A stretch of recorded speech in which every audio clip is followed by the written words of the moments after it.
Action. Welcome back to the Carissa and Jake Show. We are a teen mom and a Marine veteran. Together, we combine spirituality and reality to unpack the best and latest in health, wealth, and relationships. We've made every mistake, so you don't have to. We bring you practical information. We bring you practical information that can be applied to everyday life and relationships. Hello. Hello. So, yay, this episode is going to be about you.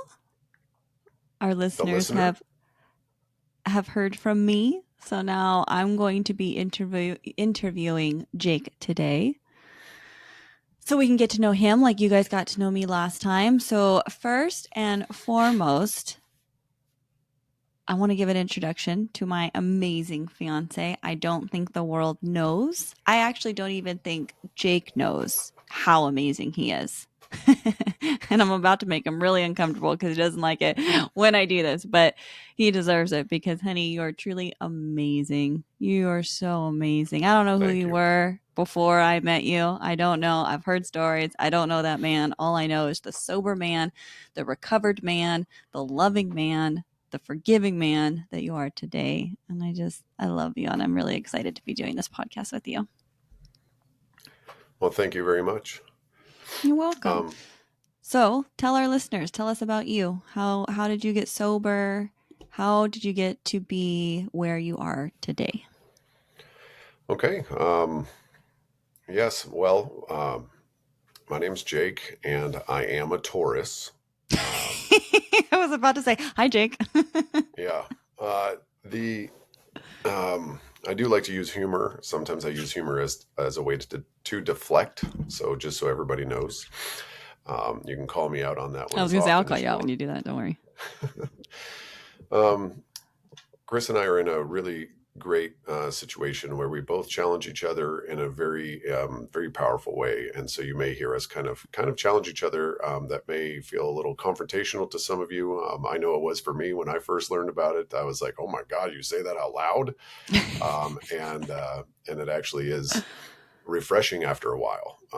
It requires some prerequisites. Number one, willingness, and number two, honesty. And those are actually two principles that I now really live by.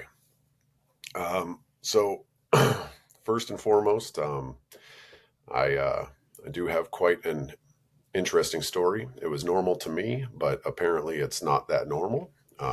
So I am adopted. I lived in a lot of places. I think I've went to about 10 different schools in 12 years. I went to 4 different high schools in 3 different states and somehow graduated on time. I actually was an alcoholic and a drug addict in high school. And so that led to some difficulties for me. But I did have 90 absences my junior year and a 3.2 grade average. So obviously I was, I don't know, it was a little bit Smarty different, pants. a little bit different. Yeah, I was the only person at the continuation school that was taking AP classes. So but anyway, fast forward, I actually, my first sobriety date was before the age of 18, February 8th of 1999. And I really thought I was going to be sober forever after that one. And I was sober for a while. I did join the Marine Corps. When I was 19 years old, I was teaching kids with learning disabilities how to read, spell, and comprehend. And I was kind of going to college at night, and I was like, man, I might not, might not have any cool stories except for all this like drug use and alcohol use in high school. So I'm going to go join the Marine Corps because that's a surefire way to get some cool stories. And so I did, and they said, what do you want to do? And I said, infantry. And they said, no. And I said, well, then I'm not joining. And so we had this whole fun battle of the wills. I did get to join the infantry.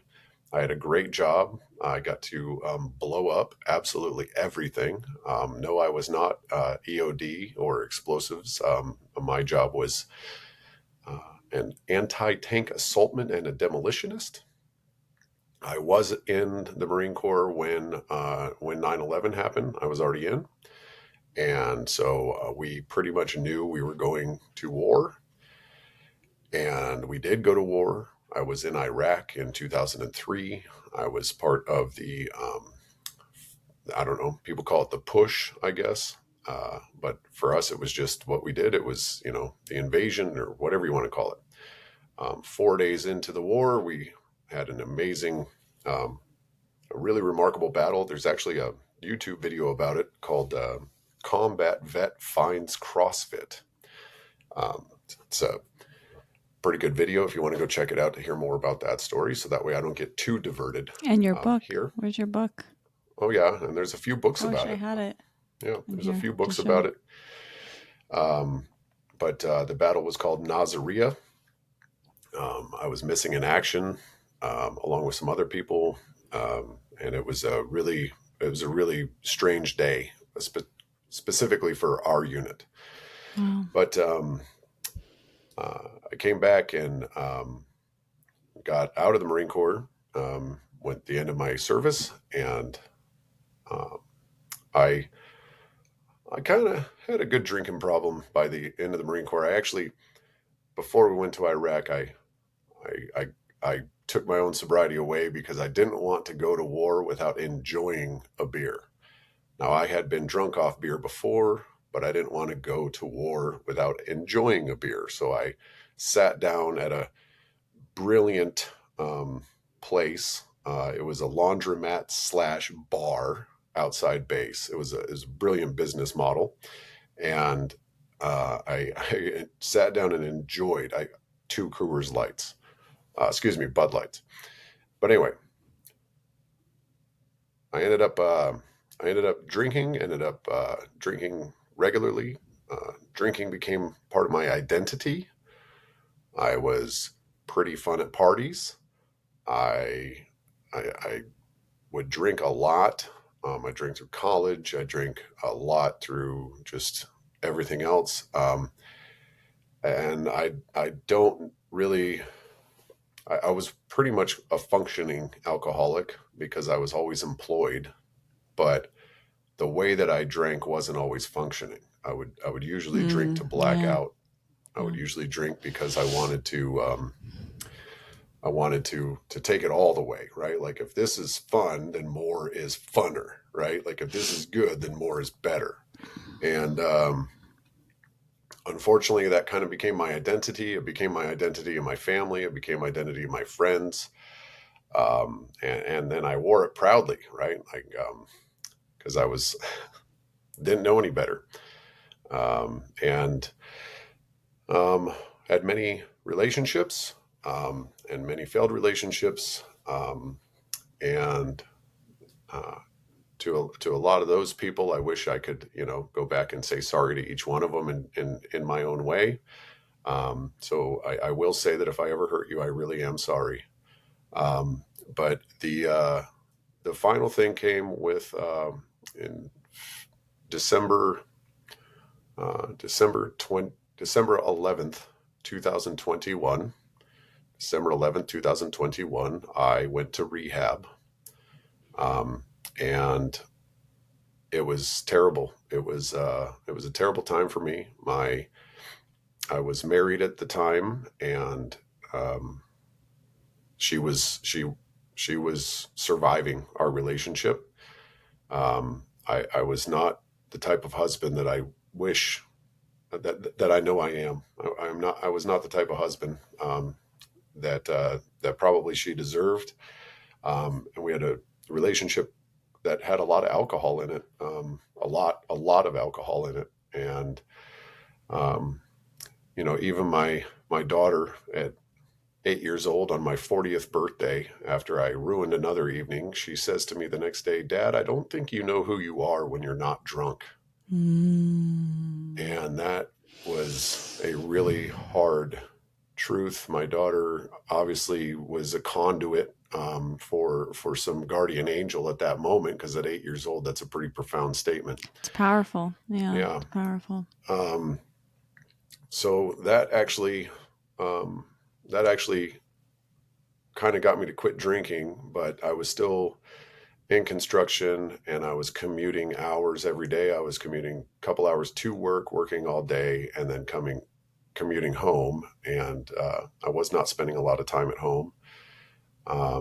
And one thing led to another, and I ended up with a drug addiction, and that escalated so quickly that I needed to go to rehab.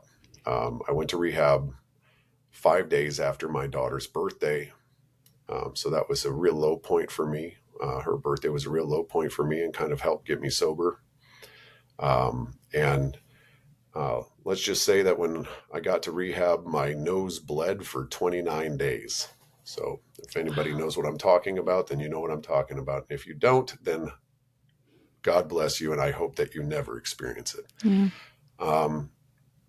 And my story really, this version of myself really began in rehab. I even before I went to rehab, because I was done. I was completely done. I was suicidal.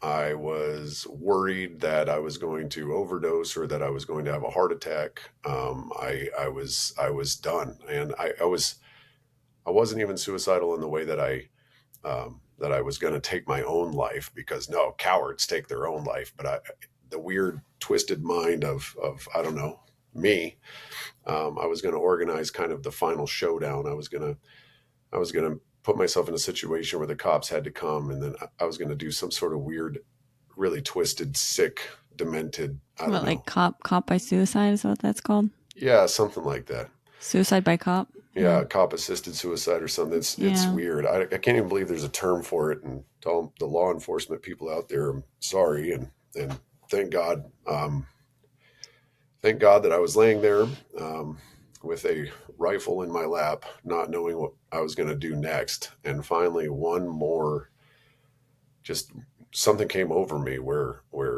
I now call it God. Yeah. You can say higher power. You can call it whatever you want, whatever your deity is, or whatever, the universe, spirituality, whatever you want to call it. Whatever spiritual pronoun you want to use. That's right. There was it kind of came over me and said, "Hey, one more. You got one more round in you. Like you're not done yet." And so I started crying, and I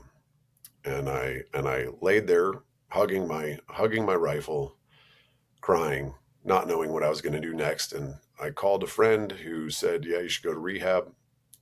Called around, and the only rehab that would take me, their website had these men arm in arm in the woods smiling, and I was like, "This is not for me." And the next slide had like them playing basketball, and I'm like, "No, I don't want to freaking retreat. Okay, I need a padded room. I need a padded walled room. Like I need a straight jacket and padded walls."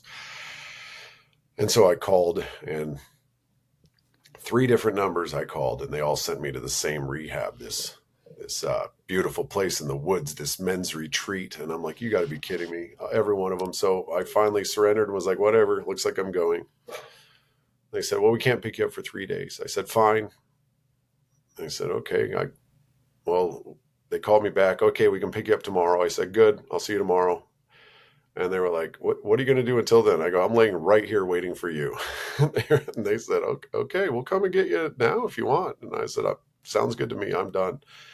And when I Wow. went in So there, were they like testing you to make sure you were serious about sobriety?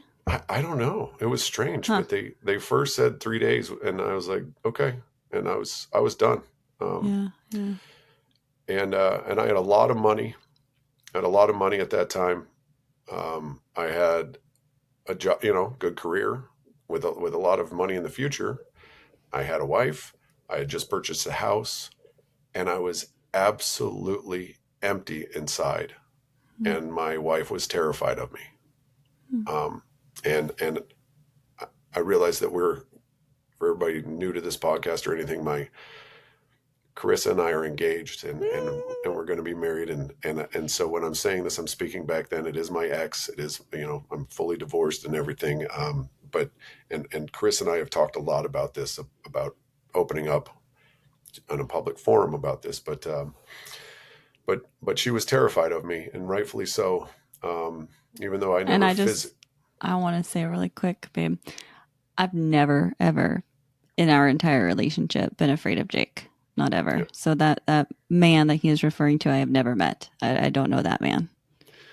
yeah, I was, unfortunately, I was a monster, I feel like, and I I was really, too when I drank. Yeah. yeah, and I really feel like, and my ex actually would tell me sometimes, she's like, I can't call anyone because you might shoot, you might kill, like I don't know what I can Yeah. do. I feel alone. I feel scared, and I was so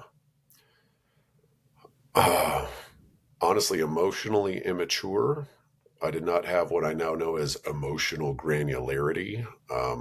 I wasn't able to identify my emotions. I wasn't able to identify what was really happening. I wasn't even able to hear the words that she was saying with any kind of like compassion because I was so entitled and so self-centered and so just. I mean, I provided. Didn't you see? There's money in the bank, so I'm a provider. I'm a good husband because there's money in the bank, and from what I hear in recovery, that's a lot of men. A lot of men are like, I thought I was a husband because I provided money. And, and so anyway, stay tuned because you're going to hear that there's a lot more to life than just providing Mm-hmm. money. Mm-hmm. As a matter of fact, in the situation where I'm actually currently, this is the least amount of money I've ever made in my entire life. So it's, uh, it's pretty cool. But as we're sharing these stories, so in rehab, I went to rehab. It literally was up a mountain. It was up a mountain in Lake Arrowhead. And I don't know very if people are aware, but you know, there's a lot of spirituality in climbing a mountain and going out and having a vision. I am part native. I'm 25% Potawatomi, and uh, there's a lot of folklore and there's a lot of stories about this stuff. Like you go up a mountain and have a vision and come down. I did that. I went up to Lake Arrowhead, a broken man. They drove me up there, a broken man. I laid in bed and they had a workbook and they had the book of Alcoholics Anonymous in my little satchel. I arrived on a Saturday and they were like, well, yeah, rehab doesn't start till Monday. And I'm like, fine, like whatever. Of course it doesn't, like whatever. And I opened my little satchel because I was serious. I was serious. I wanted to change my life. I was done forever. I opened up the workbook, and the first question was, how do you feel about the surrender? And I shut the workbook and I dropped the workbook on the Fuck floor. surrender. Fucking don't surrender. I am a Marine. And so I look in there, and there was a book of Alcoholics Anonymous. Now, if you remember, I told you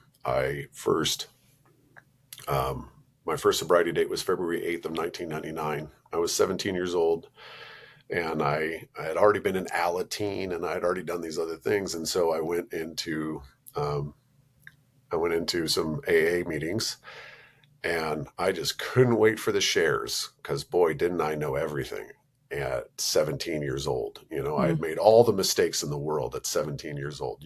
I could tell everyone absolutely everything at 17 years old. And oh my God, the old timers must have just rolled their eyes every time I opened my mouth. But I never read the book. I never read the book. There's a book. Never read the That book. helps. Yep. I waited for the shares.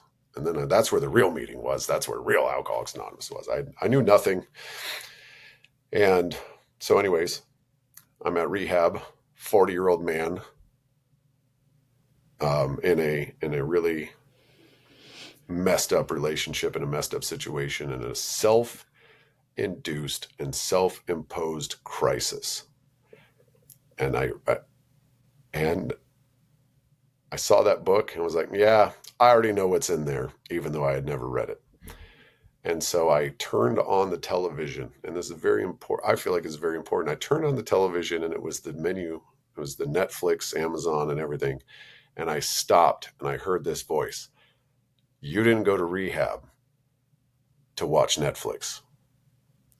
And I Whoa. stopped, and I looked back at that Yeah. freaking book, and I was like, all right, fine, I'll read this fucking book. Yeah. And so begrudgingly, I opened the pages, and I started reading.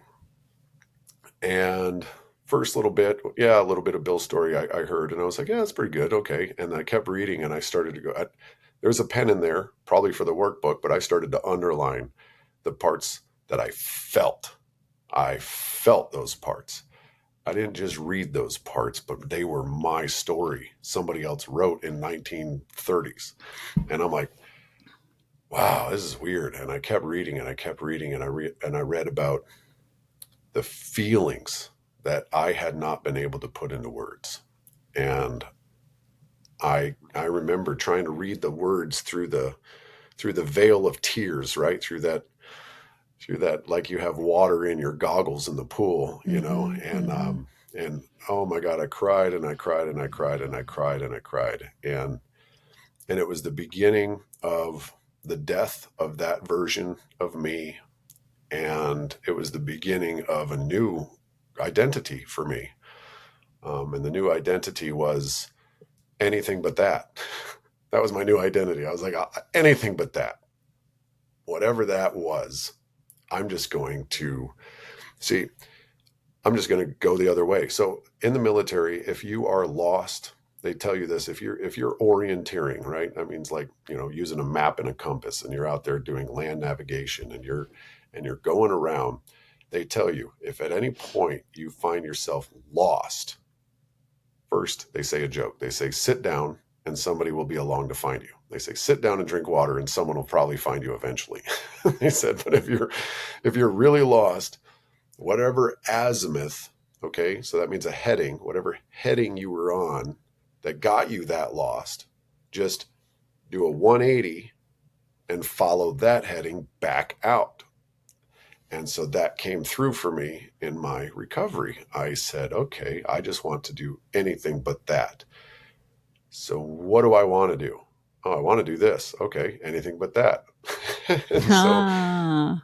some people say first thought wrong. Some people say, things like that. You hear all these cliches over time, but I told myself, well, whatever I would normally do, just do the opposite. And so we're going to play that game for a while.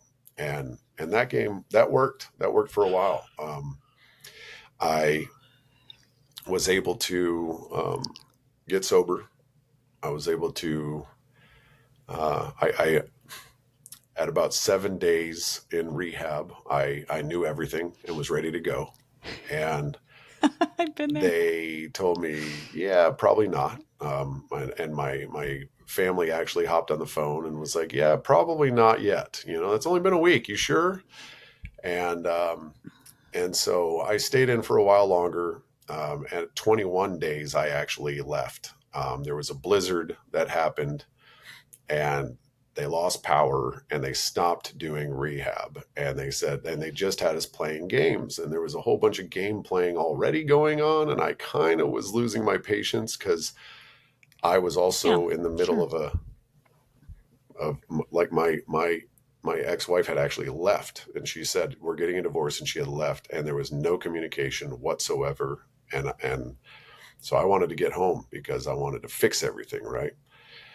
And so at 21 days with no power, uh, somebody actually said to me, well, I think you're going to make it, because I was brutally honest. I was finally willing to be honest. I was willing to be honest with the therapist. I was willing to be honest with my caseworker. I was willing to be honest with myself, with my past. I was finally willing to be honest, because if I was in my head, I was like, so if suicide's an option, then anything else is an option. Right. Because if I'm willing to end my life, then anything else is an option.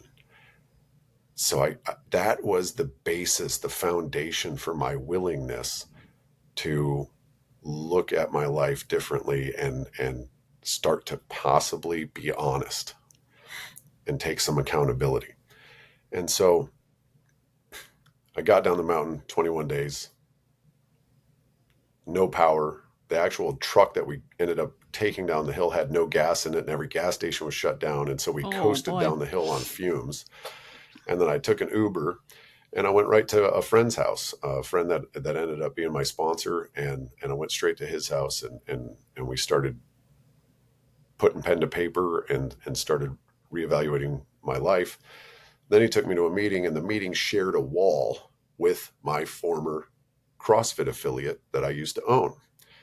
And I'd probably still own that CrossFit affiliate, except I was a functioning alcoholic. And so a lot of my stuff around that gym involved alcohol and partying. And so, yeah, I was a great coach and I still am a great coach, but there was just so much of this drinking going on in the evening.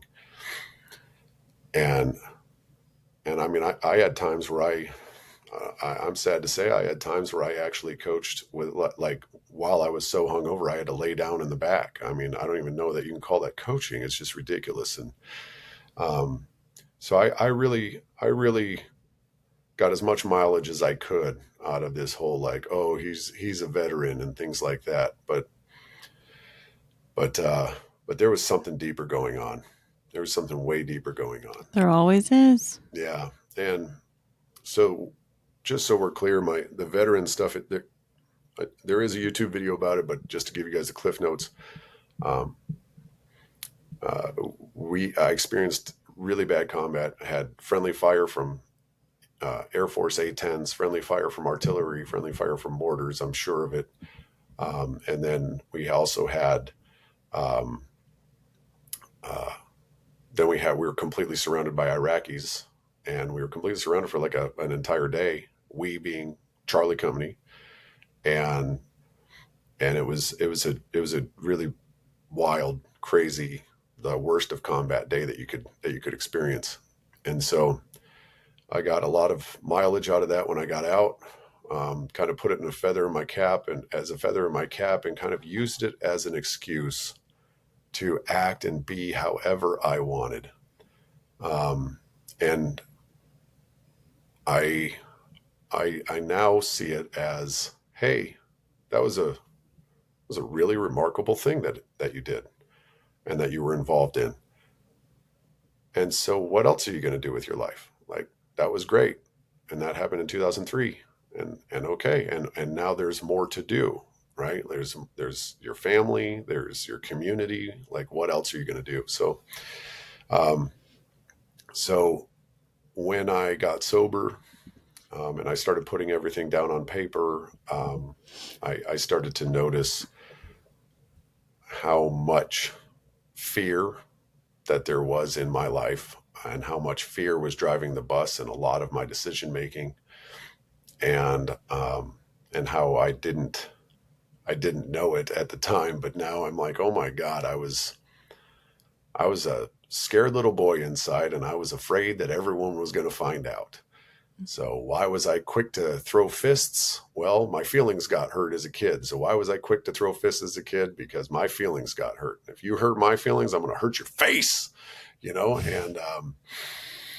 and so it was, like I said, a lot of self-imposed crisis throughout the years. And so when I finally took accountability, at 40, I got to a really calm place. Actually, I got to a place first where I almost thought about suicide again, because I was like, holy shit, like, you made a mess of your life. Wow. And that was hard. And this was this after rehab? Yeah, this was after rehab, about 6 to 9 months of sobriety. So right before I arrived? Right before you. Right before. I was doing all the steps, and I had taken my inventory, and I basically felt like I was that small, Yeah. I was like, oh my God. Mm-hmm. And luckily somebody guided me and said, hey, we bring our sellable goods back up to eye level. Like, yes, all that happened.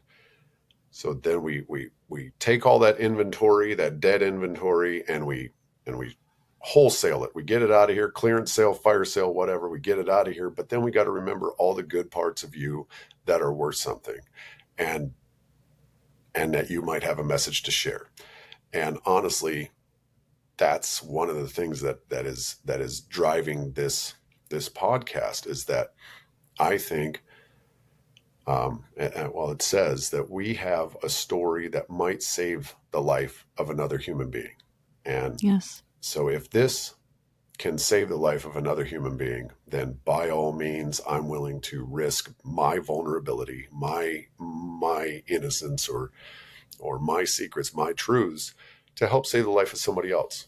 So first, if I haven't said it already, if you are out there and you are struggling, there is hope. There is hope. Absolutely. Absolutely. And it is wild because when it all comes down to it, I made a decision. I made a decision to go to rehab. Then I made another decision to read that book. And then I made another decision to be willing to keep an open mind. And in recovery, we hear a lot about like you're just one decision from a completely different life. You're one decision away from a completely different life. Now, we could mean that in the positive, or we could mean that in the negative, right? Like Right. I could make a really bad decision and have a completely different life. I could be behind bars. I could Right. Right. Yeah. do all sorts of things. Or I can make a different decision and choose to keep making, like I said, 180 decisions. Like whatever I would normally do, just do the opposite. And over the course of some time, that has proved to be beneficial. So I got out of rehab and got into some program, and I'm reading and I'm learning, and I'm like, okay, this is great. And I did not go back to construction because I didn't want that stress level anymore. I was like, I don't need it. I'd rather have peace of mind. It's more important to me than the money. Time with my daughter is more important than the money. So I made decisions to change. I took an entry level position at a minimum wage job, and just kind of bought some time to circle the wagons and regroup and say, all right, what now? And actually, I was pursuing some things, and then you and I met. Mm-hmm. And thank God you took that entry level minimum wage job. yeah, Yeah. because that's where we we knew met. we knew each other from AA, but that was our first date. Yeah. And so we, so I, it was November 7th, and, Yeah.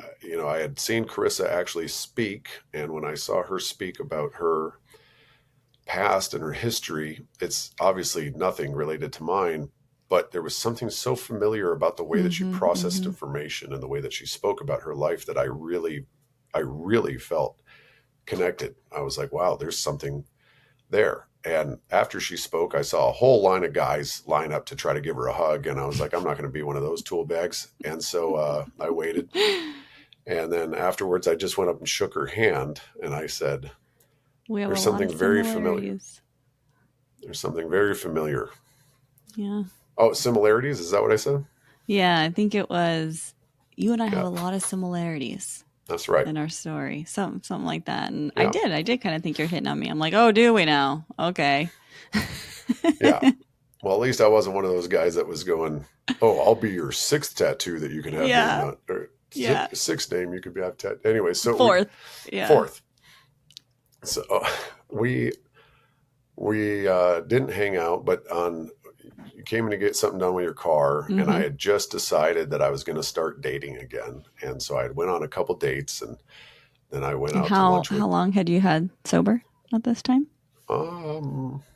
11 months. Yeah, you're coming up on your year. Yeah, I was 4 days shy of 11 months, and so we went out to lunch, and it was weird. It was a Monday afternoon, and it was beautiful.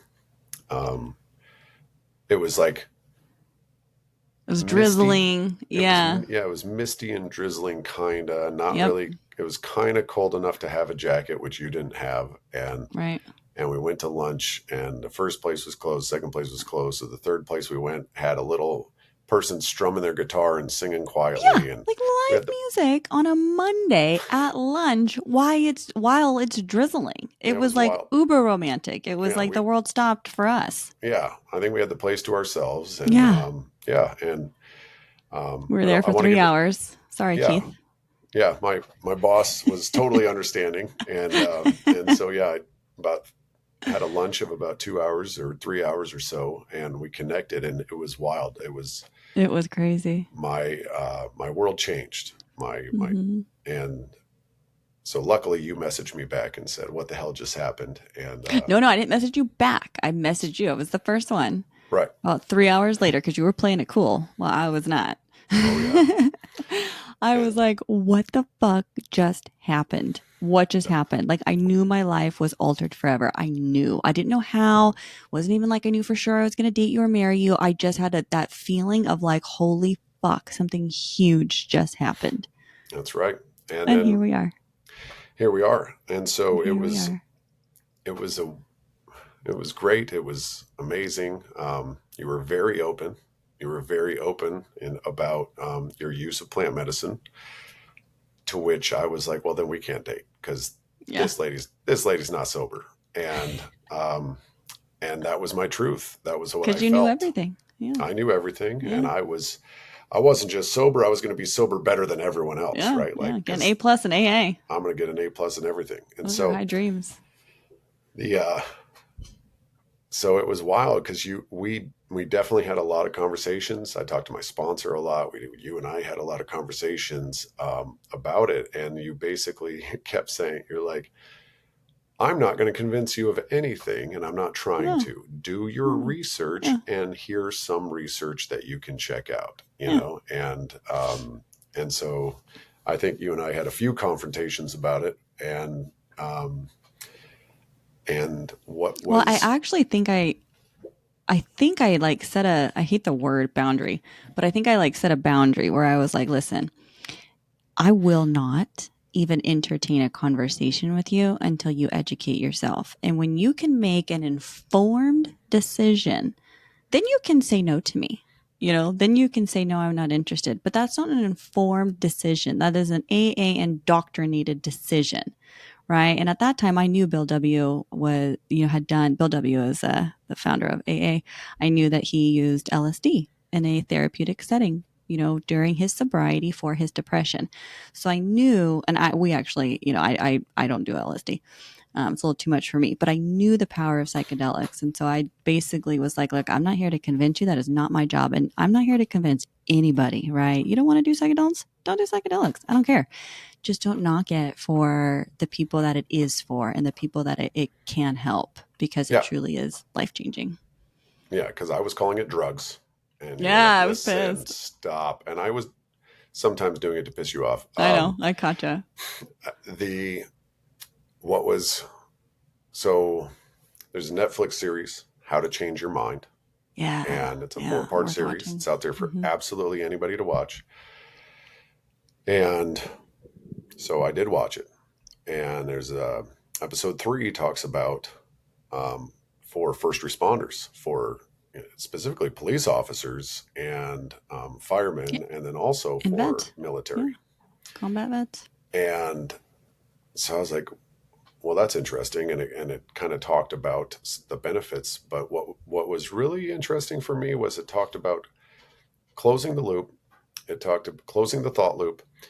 It talked about literally rewiring so that you can bring those thoughts all the way to completion. And then when the medicine wears off, it doesn't come back. When the Mm. medicine wears off, it's gone forever. Yeah. And so that for me was very, I don't know, a little bit conflicting based on the information that I had already had. I already was like, I'm going to wear this cross because this is what veterans are and this is who we are and this is what we do, right? Like, I'm going to wear this cross forever. So, all those horrific scenes that I saw and all that carnage and all that destruction and devastation. And by the way, 20 years later, like, for what? Um, Yeah. that doesn't need to stay in my mind, in the forefront of my mind. That doesn't need to be the first thing I think about when I open my eyes. It doesn't need to be the last thing I think about when I close my eyes. It doesn't need to be what I think about when I see my daughter having fun. It doesn't need to be what I think about when I see people opening Christmas presents. It doesn't need to be what I think about when I'm at a birthday party. It doesn't need to. I think you get the point. Yeah. The post traumatic stress disorder, which I still, honestly, um, at 40 years old, I had not actually unpacked post-traumatic stress disorder. Um, I it doesn't have to be the way that I process information for the rest of my life. It doesn't have to be that way. I can enjoy a moment with my family and smile and not feel guilty about it and not feel ashamed. Um, and when I saw that, when I saw this documentary talking about that, I'm like, well, there's honestly no fucking way. Like that's for those other people. Maybe that could help, but not anybody who's been through what I've been through. And I think this is where, the two voices on the shoulder can kind of get us into trouble, right? Because you don't know which one to listen to sometimes. And um, so it said that when the medicine wears off, the feelings don't come back. And I thought that was wild.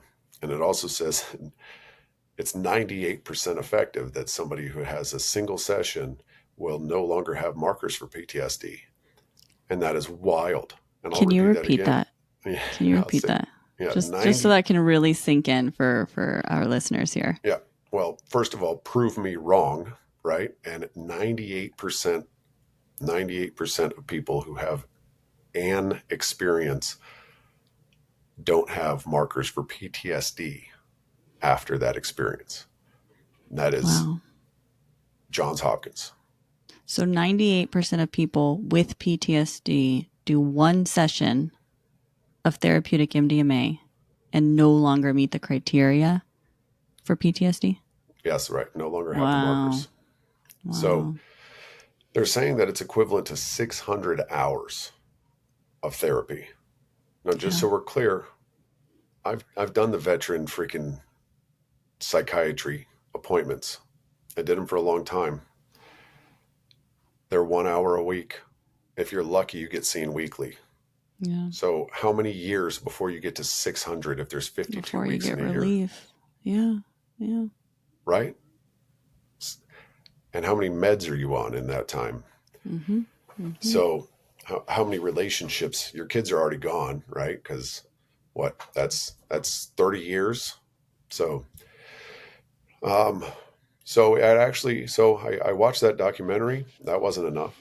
I did more research and I did more research and I did That's more good. research. Yeah. And I read about it. I listened to podcasts about it. I did as much as I could to learn as much as I can. Um, and then, so I am here to tell you that for me, the medicine brought me back. I finally decided to do a session, and the medicine brought me right back. I didn't know it. It brought me back to when I was in my 20s. What was I? It was 2003. So I was 22 years old, 21 years old, about to turn 22. Um, Yeah. I was and 16. yeah, and it brought me right back to there. And I was like, oh my God. And all I had that was this feeling of compassion for this young man who was scared. Yeah. And it was wild. I would have never identified myself as scared, but I had this compassion for this young man who was scared and all these young men. And then I had compassion for the Iraqis. Then I had compassion for the A-10 pilots. Then I had compassion for anybody else who was completely confused that day.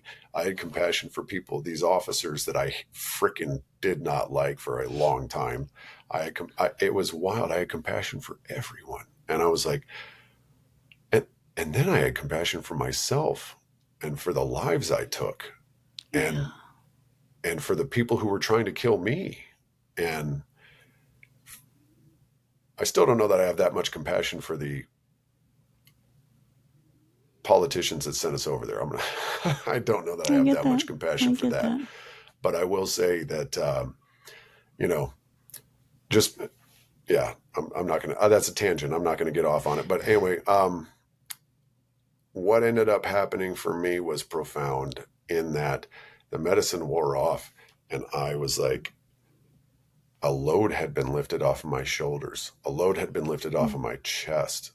I no longer felt like an elephant was standing on my chest most of the day.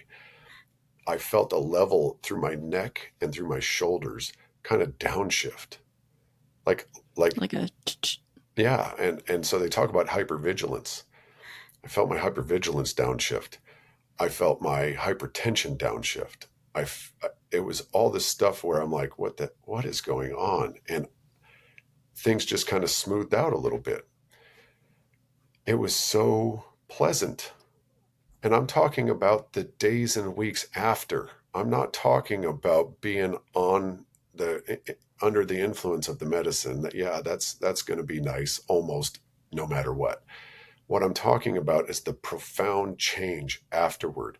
And then they didn't come back. The it was wild. It was wild for me. I was waiting and they didn't come back. And then when I would think about these things, instead of overwhelming tears, survivor's guilt, and everything else, I started to have some smiles and I started to have some like, oh, like that's a fond memory. And I'm like, what the fuck? So I was starting to be unrecognizable even to myself in a good way, in a way that I wanted, in a way that yeah. was nice. And then I also had some weird feelings where people thought I was faking. My daughter's mother was like, yeah, this is complete BS. You're just faking this. This is crap. You're not actually, this is fake. Okay. Clearly she's known me a long time and Yeah. whatever I was, she thinks she can do that. Okay, fine. But But I we know, see that too, like with miserable people. You know what I mean? Miserable people hate it when people are no longer miserable. well, yeah, misery loves company, right? Yeah. Yeah, misery loves company. But what was wild is like the profound change that came over me. I I felt like I checked back into life. It was Mm. weird. I checked back into life.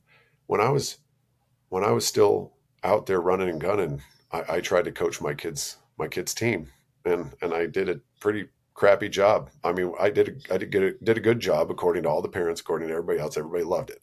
According to me, I didn't do a good job Yeah. because I was distracted. I was distracted with alcohol, and I didn't. And I'm happy to say that now I just got finished coaching this last season, as you know, and Undefeated. we had an undefeated season. We won the championship. Yeah. Um, Almost undefeated, excuse me, almost undefeated. But Oh, yeah. yeah, we lost one game. But anyway, it was a fantastic, magical season, It's and amazing to watch. Super sexy. and Mm-hmm. but it was so awesome to feel like I checked back into life. I Yeah. didn't. There was no reason to be negative. There was no reason to be like badgering. There was no reason to be this asshole. There was no reason to be anything. If anybody knows me from when I used to coach in CrossFit, I have had a million asshole moments. People say some of the things that I've said to them, and I'm like, holy cow, I can't believe I didn't get punched in the mouth. That's crazy. Well, you're Um, huge. I mean, that's why. You know what I mean? thank, If you weren't as thank you. big as But you are, you probably would be probably punched would the have. mouth off. Yeah, you would have been Yeah. punched off in it. But but the profound change that came over me was this overwhelming sense of relief that I didn't have to continue bearing this cross. I didn't have to continue feeling this level of depression where I didn't feel like I deserved happiness is probably the best way to describe it. Yeah. And so whenever I did feel happy, whatever level of happiness was, there was a higher level of guilt and shame that came over and squelched that happiness. Like, who are you to be happy? And and so I will say that, it was all um, what's the word? When you have it was all anecdotal. The experience was anecdotal. I had nothing to go off of except for my word and how it felt until we had the opportunity together to go back to the 20-year reunion of the battle that I was in. And when we went back for the 20-year reunion, it was wild because I got to see all my old friends, all my brothers, and the level of discomfort in a lot of them was wild.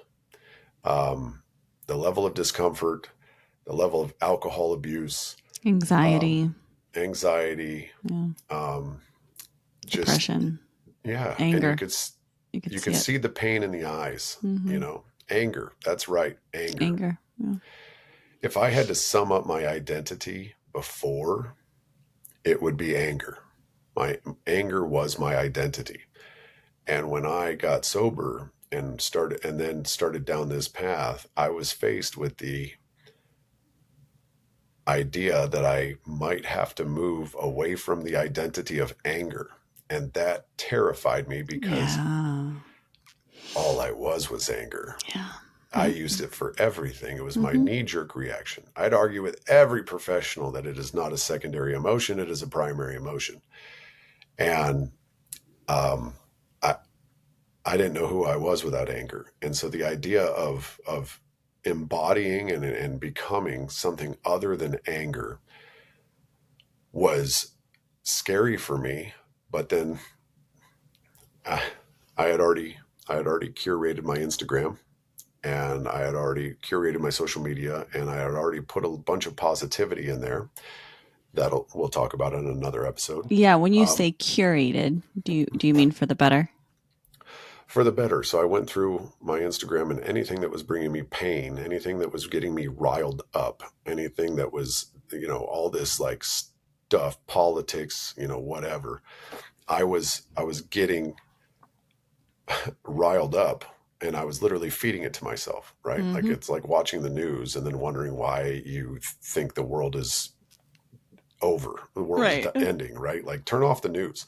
Yeah. So So so you anyways, started exiting the matrix before you even knew that you mhm. were exiting the matrix. Yeah, and before I even knew about frequency and vibration, which we're going to get Oh, into in yes, later we will. episodes, as soon as before I even knew about that, I was already changing the channel. I was already mm, changing my Instagram to.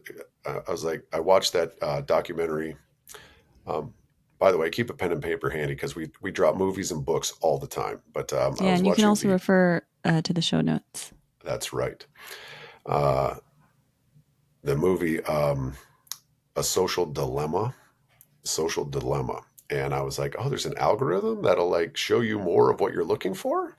Oh, that's interesting. So why don't I just tell it what I want it to show me and use the algorithm in my favor? And so I did. And I started getting positivity and entrepreneurship and all sorts of great stuff, right? And in there it says, that the change we want is often on the other side of the work that we don't want to do. Yep. And so I said, okay, well, I guess I gotta put anger away for a minute. So I put anger away, and then I was a toddler. I had no I had no idea. I was an emotional toddler running around, not angry, but I don't know how else. You're I like, didn't who know, am I? like, who am I, right? Like Yeah. I'm walking up to everybody. Are you my mother? You I know, love that book. and so I was trying on, and ultimately, you guys, I it's hard for me to say this without like giggling at myself, but the answer is freaking love. The Yeah. answer is love. I moved out of a position of anger, and I moved into a position, into an identity of compassion, self compassion, compassion for others. And I basically now I hold my peace of mind above everything else. You try to rob me of my peace of mind, and you're going to find that combat Marine again. Um, Stay away from that, and we're good. My peace of mind is what I am. That is where I'm at. Is I strive for peace of mind. I strive for peace in my life, peace in my home, peace in our relationship. You know, for the children and things like that, and all of that came from love. I mean, we went so far as to uh, name our website loveyourselfagain.com. Mm-hmm. And now we're CarissaandJake.com, and we have a lot of things, but that to go from as angry as I was, justifiably angry as I was, to go from there to not just compassionate, but now I'm helping other people recover from that level of anger, Hmm. and starting to help other people check back into life. And they're having results in their life from your help. That's right. It I I it's just it's surreal is what it is. Yeah. To go from the alcoholic that I was. I mean, I drank an insane amount of alcohol every day, and to go from that guy To who this. punched holes in walls, ripped doors apart, just made a freaking mockery of his own life in some ways. And in other ways, I did amazing things. I've got a lot of clients who never saw that guy who are like, Jake, what are you talking about? You were amazing. Thank you. But who I was on the inside was pain and anger and anguish and sadness and guilt and shame and remorse, and it was not a good place to be. And now for the for the last couple years, I actually am looking forward to becoming a really old man whose body falls apart on him. Yeah, I take Like, care of you. yeah, I never wanted that, but I am now looking forward to going through all the stuff that life brings its way and getting old and whatever. Like, it's just now really exciting to me to go through all these experiences, to be sober, to be able to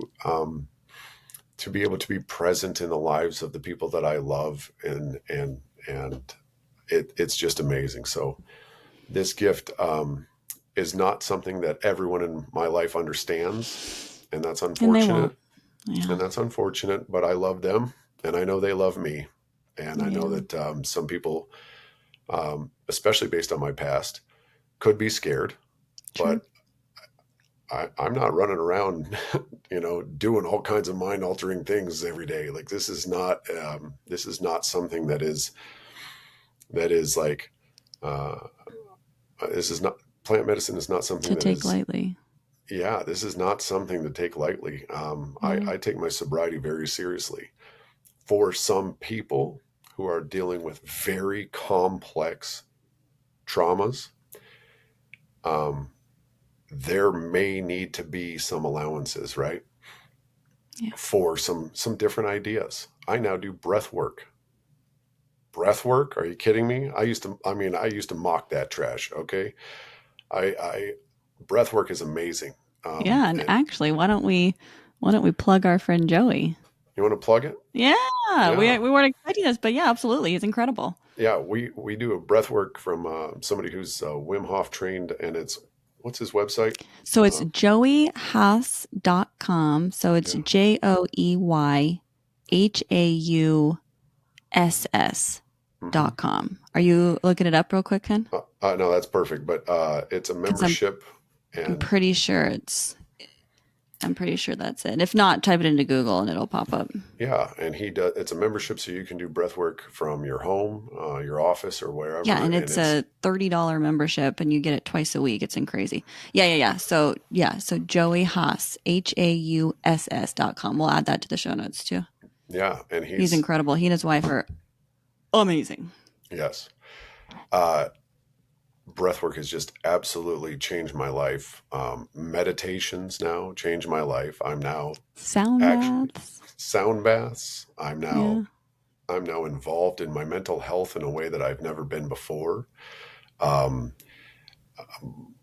Reading amazing books about parenting. I mean, the transformation is just underway. It's not even complete. It's just underway. I mean, it's so awesome. So, um, if you're out there and you're you're sick and tired, and you're Yeah. really having a hard time, and your life is kind of not really turned out to what you thought it might have, or whatever. If you're angry, all those things. Number one, if you're drinking, I really recommend you look at the role that alcohol has in your life and whether or not it's for you.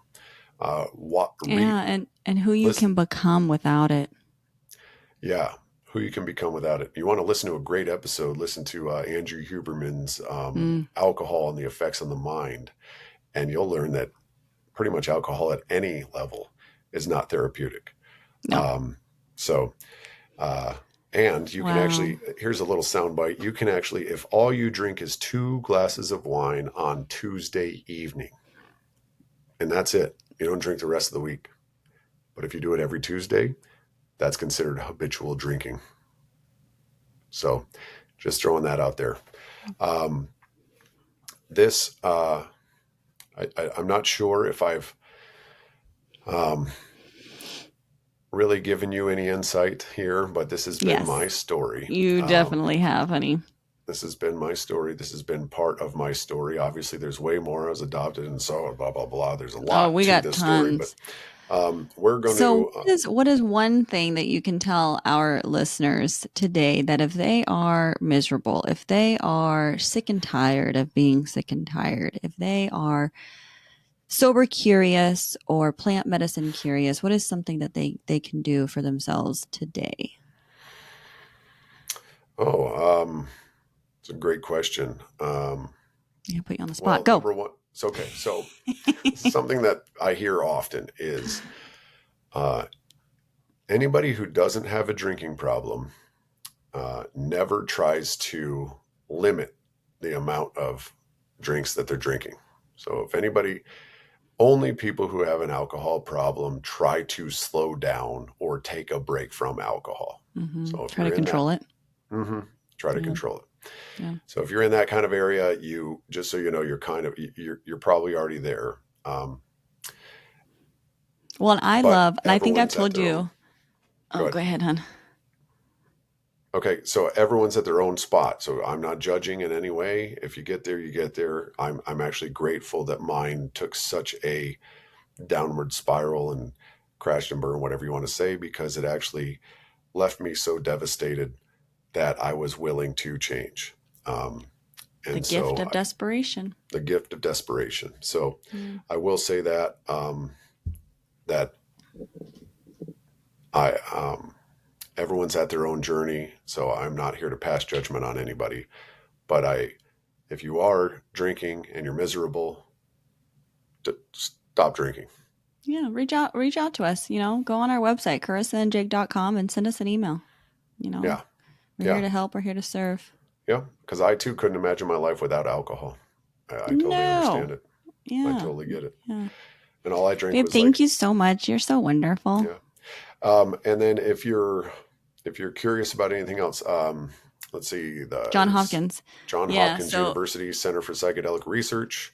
yeah, I Um, think it's just, I don't even remember the actual website, but if you go to Google and type in John Hopkins psychedelics, it'll pull up the website. And this is a world renowned hospital that's doing all of the clinical trials, all of the testing, and really proving to the world the very, very therapeutic effects that they have on the brain itself, and why so many people are healing and how fast people yeah, are healing. yeah. I've even now in the last year or so, I've been getting emails from the Department of Veteran Affairs that talk about Yeah. psilocybin and its effects on Yep. veterans. Yep. Netflix, How to Change Your Mind. Mm-hmm. Netflix, Fantastic Fungi. Yeah, and another good resource too for anyone curious about microdosing is the micro no no no microdosinginstitute.com. That's Mm-hmm. another great resource as well. There's all sorts of amazing resources Yeah. on here. But again, this has been uh, hard to be this vulnerable and I'm to so be out proud of there. you. I'm so And proud. hopefully, if any of this resonates with you, you reach out to us. Um, Mm-hmm. and I am very thankful for you guys who listened this far. Thank you very much. Yeah. Well, thank you, honey. Great job. And thank you to our listeners. And we're going to wrap it up for now and stay tuned for our next episode that we have no idea what it will be on because we're doing this pretty intuitively. But thank you. And if no one told you that they love you today, we love you. I think that's it, babe. You have anything Yes, else we to do. say? Thank you so much. Okay. Bye.